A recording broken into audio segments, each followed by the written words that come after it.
agora, e hoje eu trouxe uma brincadeira muito gostosa de se fazer. Nós vamos fazer um arremesso de bolinhas. Só que a Pro não tem bolinhas, então a Pro trouxe uma revista e aí a Pro vai rasgando, amassando, ó, e jogando no balde.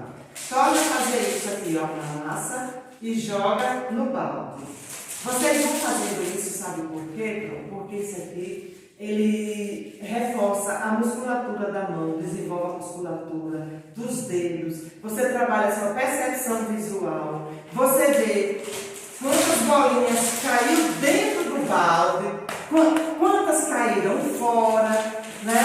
E vocês podem estar fazendo essa atividade com o papai, com a mamãe, se divertindo bastante mesmo, porque ela é bem importante para o seu desenvolvimento da sua coordenação motora, tá bom, meus amores? Além de ser muito divertido estar com o papai e a mamãe brincando.